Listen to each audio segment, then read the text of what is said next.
साधना के अनुभव 19वां अध्याय पृष्ठ क्रमांक 388 से पृष्ठ क्रमांक 390। जिस तरह सर्प के खिलाने वालों की दृष्टि सर्प पर ही रहती है, उंगलियों की चुटकी जरा सी ढीली होने पर वह छूट के उस पर चोट करता है, इसी तरह अध्यात्म में हमेशा मन पर निगाह रखनी होती है। उसके धोखे से बचना पड़ता है। बड़े बड़े महान संत भी इस मन से शरीर की आखिरी सांस तक डरते रहते हैं। मुमुक्षुओं के लिए सबसे बड़ा काम यही करना होता है कि वह हर घड़ी अपने मन को देखते रहें और उसकी चालों से अपने को बचाते रहें, वरना अपने अभीष्ट को नहीं पहुंच सकेंगे। गुरु की सहायता से इस संग्राम में विजय अवश्य ही मिलती है। गुरु शक्ति की ठोकर लगते ही मन खामोश हो जाता है और अपनी शैतानी हरकत छोड़ देता है। इसलिए इस मार्ग में गुरु की कृपा की आवश्यकता पड़ती है। जिन भाग्यशालियों को समर्थ गुरु का आश्रय मिल गया है, जो अपनी निगरानी में आगे बढ़ रहे हैं, जो उसकी अमृतमयी धार के सहारे ऊपर को खींचते जा रहे हैं, उनके लिए कल्याण ही कल्याण है।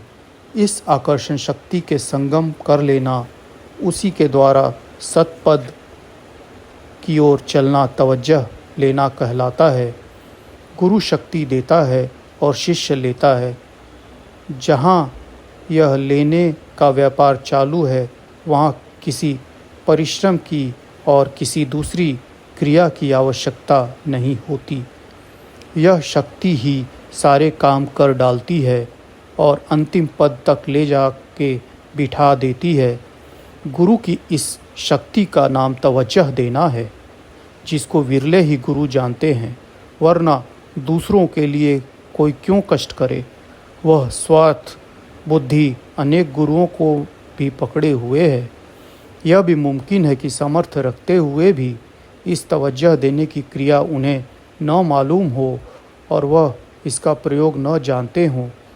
आगे इस तवज्जह देने की कई क्रियाएं हम खोल खोल के बताते हैं, जिन बातों को आज तक सारे ही संत महात्माओं ने गुप्त रखा था। जो इल्म अभी तक सीना व सीना था, आज परमार्थ के लिए अपने पाठकों को भेंट करते हैं। शिक्षकों को चाहिए कि इसे नोट कर लें, निस्वार्थ बुद्धि से दूसरों की भलाई करने में जुट पड़ें। शिष्यों या गुरुओं की गरज त्याग के अपना काम करना उचित है। जहाँ निष्कामता है, जहाँ सेवा भाव है, वहीं भगवान है। गुरु वास्तव में सेव्य नहीं है, सेवक है, परंतु वह अज्ञानवश अपने को बड़ा व दूसरों को छोटा समझने लगता है। उससे सेवा लेने की चाहना अपने अंदर बांध लेता है। शिक्षकों को इसे त्याग देना चाहिए।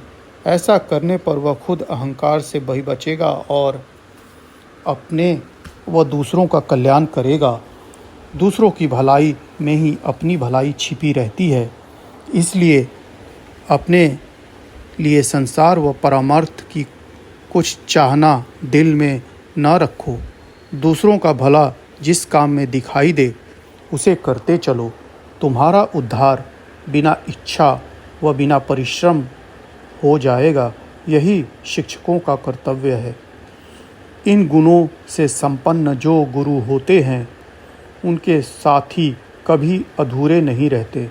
वह स्वयं अपना उद्धार करते हैं और अपने संगियों को भी उसी निज धाम में ले जाते हैं। परंतु शिष्य का भी यही कर्तव्य है कि किसी समय भी उसका संग ना छोड़े, क्योंकि न जाने मौत किस घड़ी में आके दबोच ले और उसका साथ छूट जाने से यहीं पड़े रह जाए। संग से तात्पर्य शरीर और मन के छूट जाने से है। जब मिलने का मौका मिले तो सम्मुख बैठ के सत्संग करें, और जब दूर हो तो 24 घंटे उनकी याद रखें। एक क्षण को भी न भूलें, ताकि उनकी विद्युत शक्ति मिलती रहे और उसे ऊपर खींचती रहे। सुरती का संगम भी मुख्य है, चाहे वह समीप से हो अथवा दूर से। पास रहते हुए भी जिसकी सुरती दूसरी की ओर बह रही है, गुरु के चरणों में नहीं टकराती, उन्हें कोई लाभ नहीं मिल सकता। और दूर रहते हुए भी जो अपनी तवज्जो गुरु में लगाए हुए रहता है, उसे सभी कुछ बड़ी सरलता से प्राप्त हो रहता है।